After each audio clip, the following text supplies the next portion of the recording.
में लोग अपने अपने कामों में, नातों में, रिश्तेदारों में, इसमें अपने समय को बिता रहे हैं और प्रभु भक्ति तो भुला ली।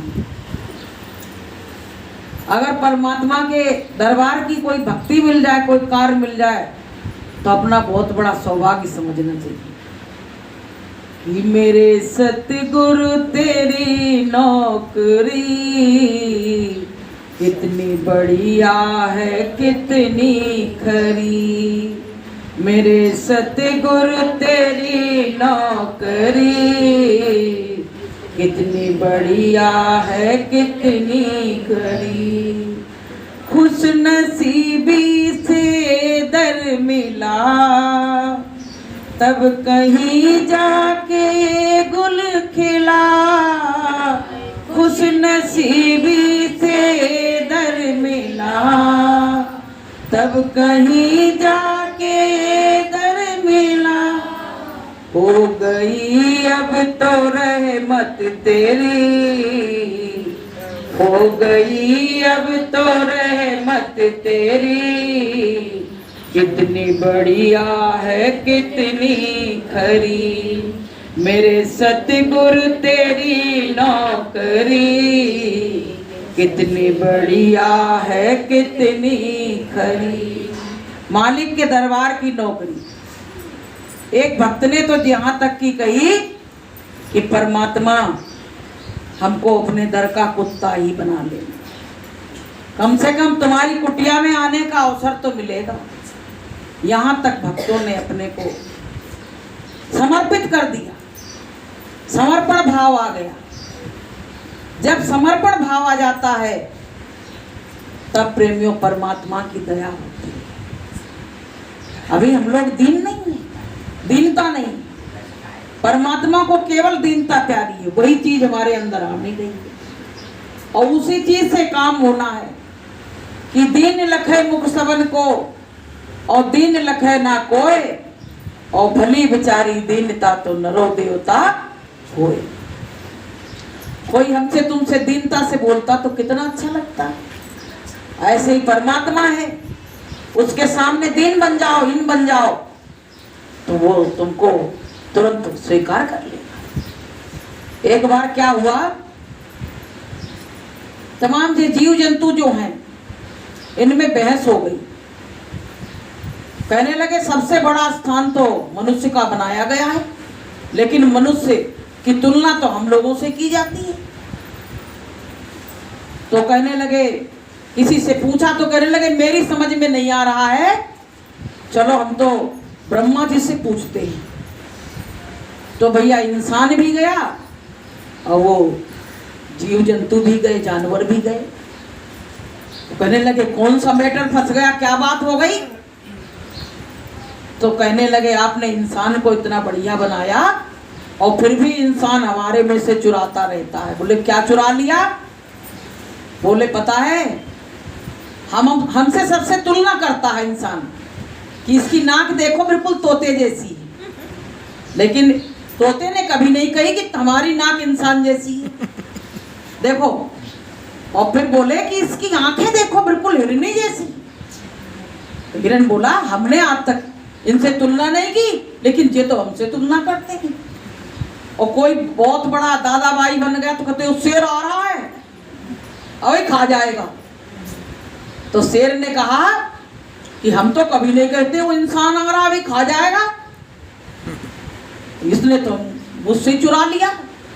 भगवान ने हमको जैसा बनाया मुझमें खुश थे, लेकिन इंसान ने मेरे उसमें से चोरी कर ली।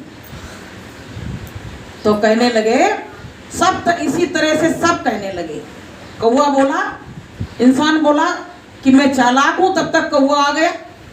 कौवा बोला हमसे ज्यादा तो तू चालाक नहीं है, ये बता हमसे ज्यादा चालाक है क्या? तो इंसान ने कहा भैया हम तो सबसे ज्यादा गधा हैं। तब तक गधा आ गया। कहने लगा मैं हूं कि तू है गधा, ये बताओ। तो इस तरह से इनमें बड़ी बहस हुई।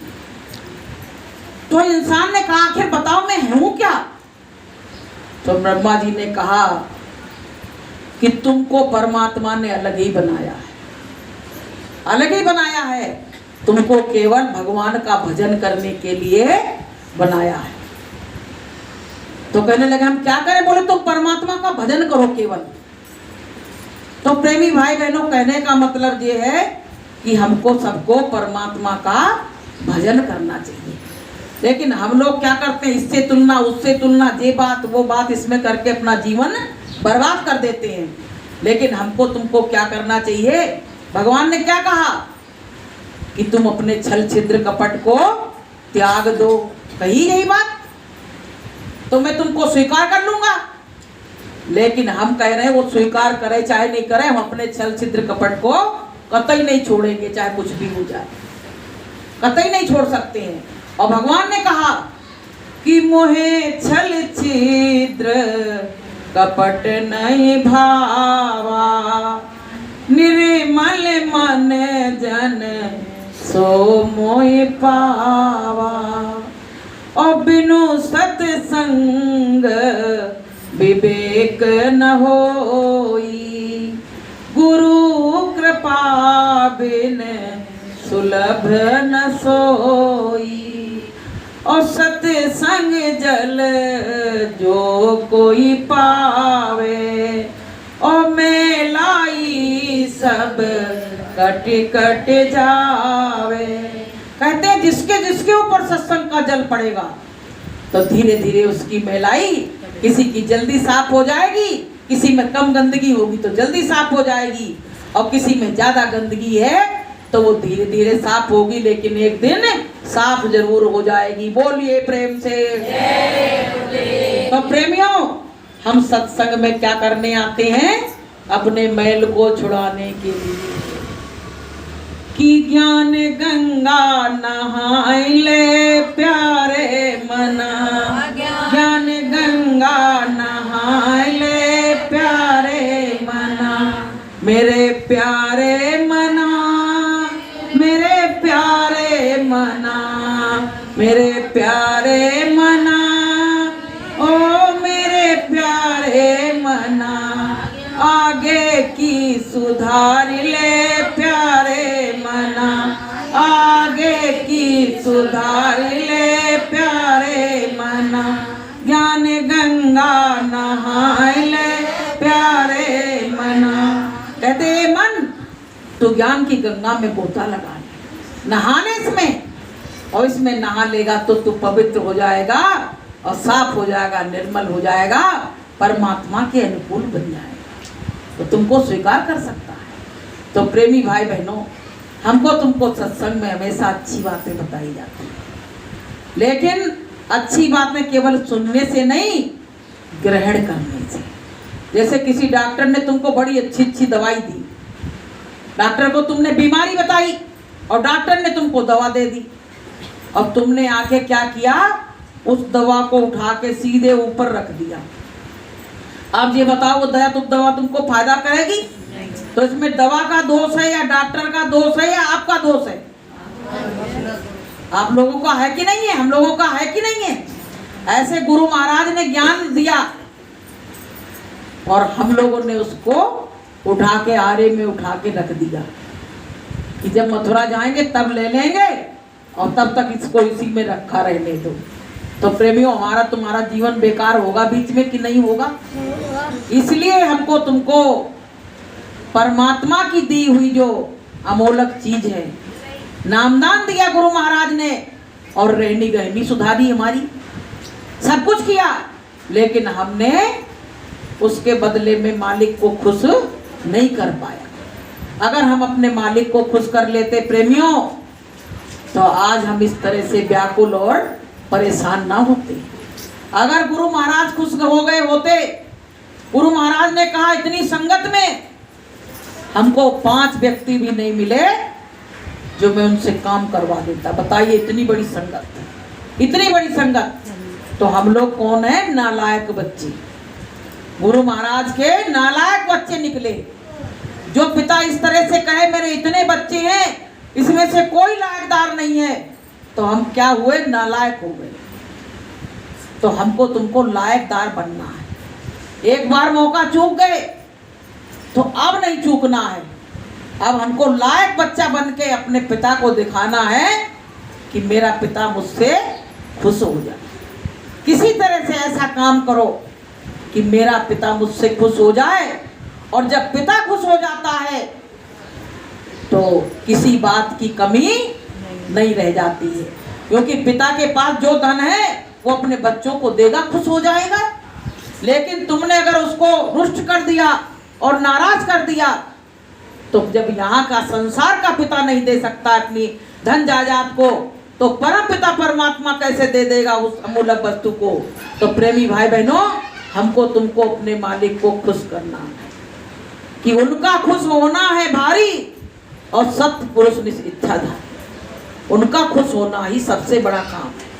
तो प्रेमियों, जिस तरह से वो खुश हो, कभी कभी बच्चे रोने लगते हैं, चाहे जितना पिता गुस्सा हो तो खुश होकर तुरंत कह देता अच्छा चलो चलो कोई बात नहीं है, तू छोटा था, तुझको ज्ञान नहीं था, इसलिए तूने नहीं किया। खुश हो जाता है तुरंत कि पता नहीं किस बात से दयानिधि रिझ जाते हैं, पता नहीं मेरी कौन सी बात से वो परमात्मा मुझसे खुश हो जाए। तो प्रेमियों, हमको अपना कार्य नहीं छोड़ना चाहिए, अपना कार्य करते रहना चाहिए। और जब कार्य करते रहोगे तो पिता एक दिन देखेगा कि मेरे बच्चे आज भी लगे हुए हैं, आज भी मुझको भूले नहीं, मेरे कार्य को कर रहे हैं, तो वो पिता तुमसे खुश हो जाएगा। तो प्रेमियों, हमको अपने गुरु का नाम करना है, नाम बदनाम नहीं करना है, नाम को ऊंचा करना है। जैसे संसार के लोग कहते हैं ना कि भैया मेरा पूरे गांव में नाम है, तो हम नाम अपने पिता के नाम को डुबोएंगे नहीं। ऐसे हमारे गुरुदेव का पूरे संसार में नाम है, हम अपने गुरुदेव को के नाम को डुबाएंगे नहीं और उस नाम को और आगे बढ़ाएंगे। गुरु महाराज ने देखो पूरे संसार में जागृति ला दी। कोई टेलीविजन नहीं, कोई अखबार नहीं और कुछ नहीं, और गुरु महाराज ने जा जाके पूरे विश्व को जगा दिया। बताइए कितना पावर था। हम लोगों में वो पावर कभी नहीं आ सकता है। जो परमपिता परमात्मा में थी चीज, वो हमारे अंदर कब आ सकती है? हम इस लायक ही नहीं है। तो प्रेमियों, गुरु महाराज ने जगाने का काम किया, पूरी संगत को नामदान जल्दी जल्दी दे दिया कि आगे पता नहीं इनको मिले ना मिले। तो जिसको जिसको नामदान मिल गया है, गुरु महाराज कह रहे हैं, उसमें एक आई थी, उस पे थी फेसबुक पे, उस पे ये लिखा था कि गुरु महाराज ने कहा है, गुरु महाराज के लिखे हुए वो थे उसमें शब्द कि मैं एक भी रूह को छोड़ने वाला नहीं हूं, जिसका मैंने हाथ पकड़ा है उसको मैं देर अबेर लेके ही जाऊंगा। बोलिए प्रेम से। बताइए इतना बड़ा ठेकेदार आज तक मिला किसी को? किसी को मिला? किसी भी गुरु ने ये बात नहीं कही। और हमारे गुरु महाराज ने ये बात कही कि एक भी रूह छूटने वाली नहीं है जिसको मैंने नामदान दे दिया। बताइए इतना बड़ा गारंटर कहीं मिल सकता है प्रेमियों? तो ऐसे गुरु पे हमको भरोसा करना चाहिए कि नहीं करना चाहिए? ऐसे गुरु के लिए हमको रोना चाहिए कि नहीं रोना चाहिए? तो प्रेमियों, कहा गया है कि भरोसा कर तो सतगुरु का, कभी धोखा नहीं होगा। भरोसा कर तो सतगुरु का, कभी धोखा नहीं होगा। ए जीवन बीत जाएगा, कभी रोना नहीं होगा। ए जीवन बीत जाएगा, कभी रोना नहीं होगा। भरोसा करो तो अपने सतगुरु का, किसी की बात में नहीं आ जाना प्रेमियों, नहीं तो पता है बैठी बैठाई नाव से ही तुमको उतरना पड़ेगा। गुरु महाराज ने नाम रूपी जहाज लगा दिया है और आवाज लगा दी है कि जो चाहे इस नाम को ले ले और आके जहाज में बैठ जाए। अच्छा, अब आप लोग रैली में जा रहे हो तो कितनी तैयारी कर रहे हो?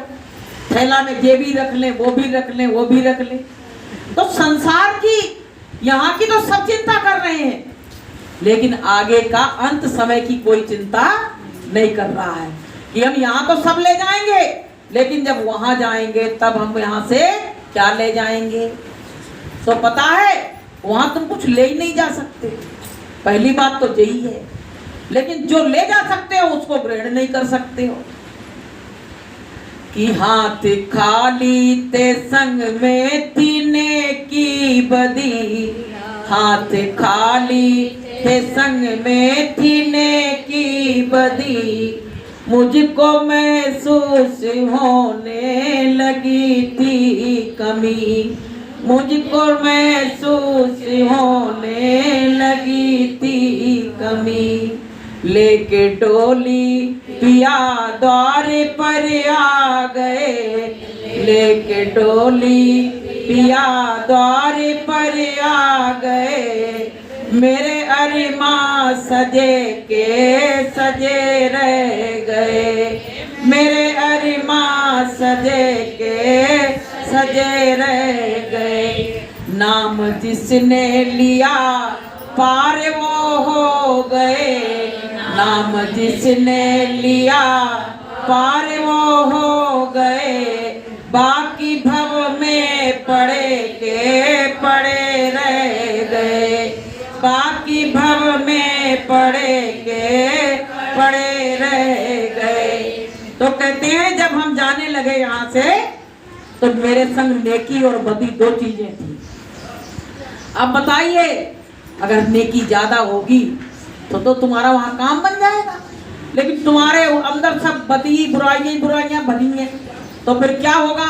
वहां खोला जाएगा और देखा जाएगा तो कहेंगे भैया इसके उसको बंद करो, इसमें तो सब बुराई के सिवाय कुछ और भरे नहीं, कचरा भरा है। इंसान का जन्म मिला और जब परमात्मा के सामने पेश किया गया तो उसमें कचरा भरा, मलबा भरा। बताइए वो कहेगा अरे इसने मनुष्य तन पाके अपनी कीमत को इसने घटा दिया, बर्बाद कर दिया, और खाली हाथ गया था, खाली हाथ ही चला आया।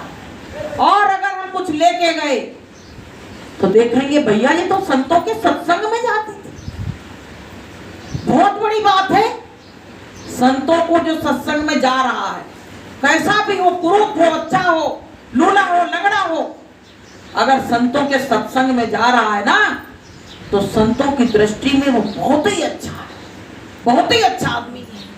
क्योंकि वो कहाँ जा रहा है, वो संत सतगुरु के दरबार में जा रहा है,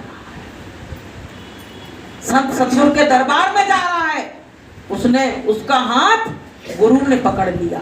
बताइए अगर संसार वालों ने तुम्हारा हाथ पकड़ा है तो प्रेमियों एक दिन ऐसा झटका देंगे कि गिरने के भी जगह नहीं मिलेगी। संसार जो ऐसा है, निर्मोही संसार है। तुमसे जब प्रेम होगा तो लगेगा अरे भैया इसके बिना तो जीवन ही बेकार है, लेकिन जब तुमसे उसका कुछ वो हो जाए तो अपने अपनों को गिरा देती है, घर परिवार देखे टूट जाते हैं। तो प्रेमी भाई बहनों, हमको तुमको मालिक के वचनों को याद रखना।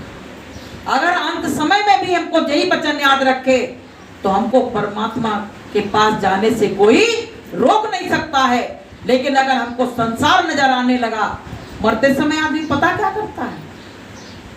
एक बार एक व्यक्ति मर रहा था तो उसने सब बच्चों को बुलाया, बेटा आ जाओ, जल्दी आ जाओ, हमारे प्राण छूट रहे हैं। तो सब इंतजार करते घर वाले कि भैया प्राण छूट रहे, हो सकता जाते समय कुछ बता जाए।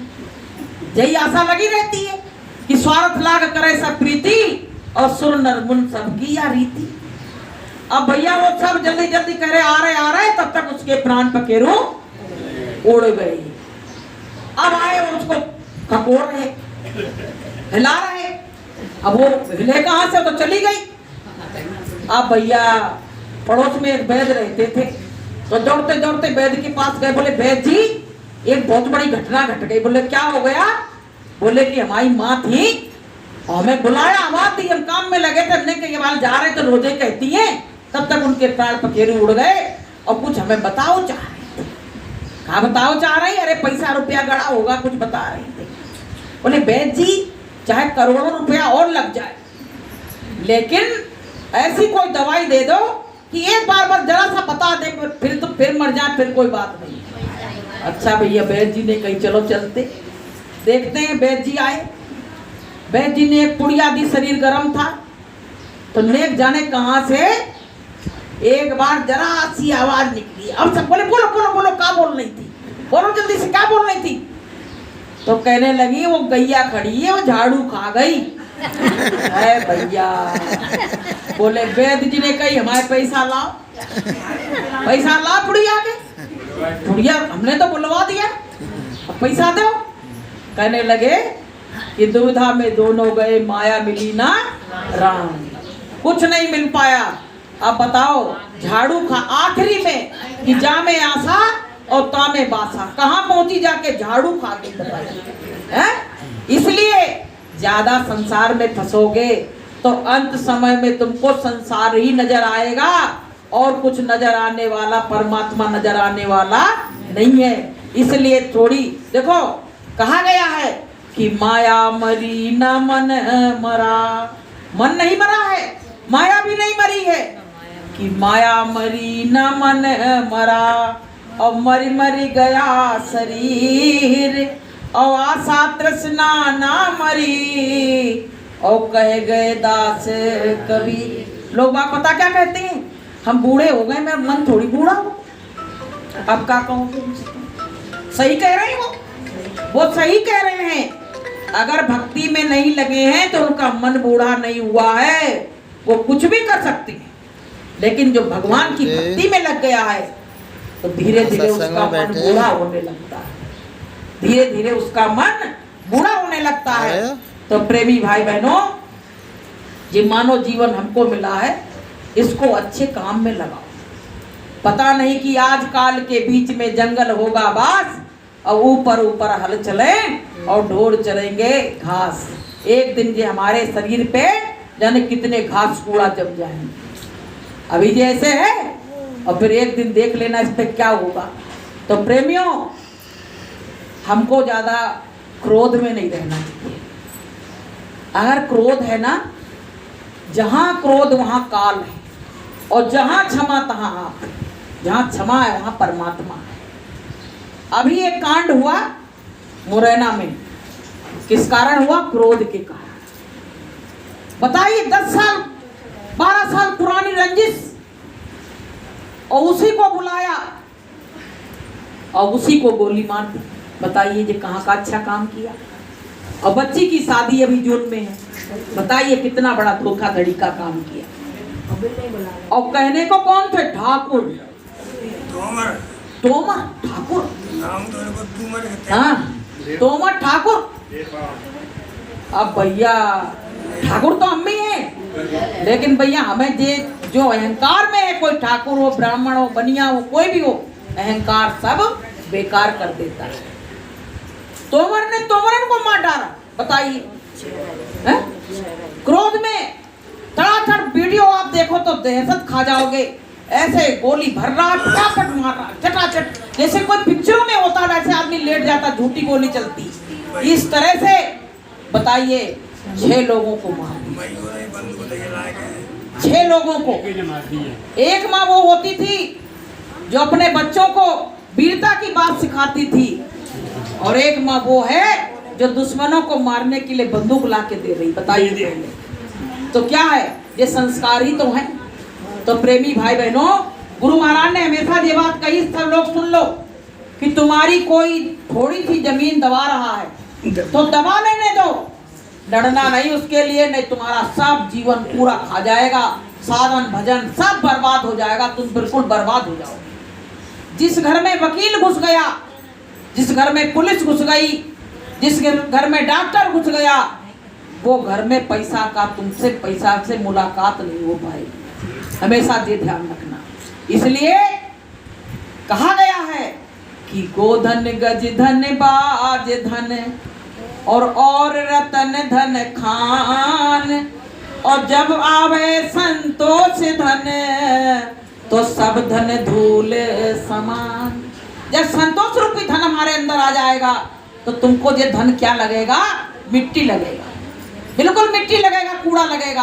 मीरा के पास तो बहुत बड़ा धन था, बहुत बड़ा राजपाट था, लेकिन जब परमात्मा ने, जो गुरु महाराज ने हमको धन दिया, वो धन उनको मिल गया था, तो मीरा कहने लगी थी कि मेरे बराबर धनी कोई नहीं है संसार में। वो राजपाट छोड़ के और इसको कहा कि मेरे बराबर कोई संसार में धनी नहीं है। तो प्रेमियों, मीरा ने कहा कि पायो जी मैंने नाम रतन धन पायो। बताइए, इस धन को धन कहा, इस धन को धन नहीं कहा, और हम लोग इस धन के पीछे मरे जा रहे हैं। तो प्रेमियों, हमको तुमको थोड़ा माया से थोड़ी दूरी बनाना है, काम की चीज है। माया नहीं होगी तो तुम आगे चल भी नहीं पाओगे, लेकिन लिप्त रहो, उतना ही लिप्त रहो, संत महात्मा यही कहते हैं। तो प्रेमियों, हमको अपने जीवन का सदुपयोग करना चाहिए। नहीं भी सत्संग हो रहा है तो ये नहीं है कि तुम घर में बैठे हो तो साधन भजन ही छोड़ दिया, हमको उसको तो कंटिन्यू बिल्कुल रोज करना ही करना। जैसे रोज भोजन की जरूरत है, ऐसे हमारी आत्मा को भजन की जरूरत है। अगर हमने अपने शरीर को भोजन दे दिया और अपनी आत्मा को भूखा रखा तो परमात्मा हमको कभी माफ नहीं करेगा। इसलिए कि रोज थोड़ा थोड़ा प्रभु का भजन कर ले, रोज थोड़ा थोड़ा प्रभु का भजन कर ले, मुक्ति का प्यारे तू जतन कर ले, मुक्ति का प्यारे तू जतन कर ले, रोज थोड़ा थोड़ा प्रभु से मिलन कर ले, रोज थोड़ा थोड़ा प्रभु से मिलन कर ले। भक्ति करेगा तो बड़ा ही सुख पाएगा, भक्ति से आत्मा का मैल धुल जाएगा, भक्ति से आत्मा का मैल धुल जाएगा, भक्ति के संग तन मन कर ले, भक्ति के संग तन मन कर ले, रोज थोड़ा थोड़ा प्रभु का भजन कर ले, रोज थोड़ा थोड़ा प्रभु से मिलन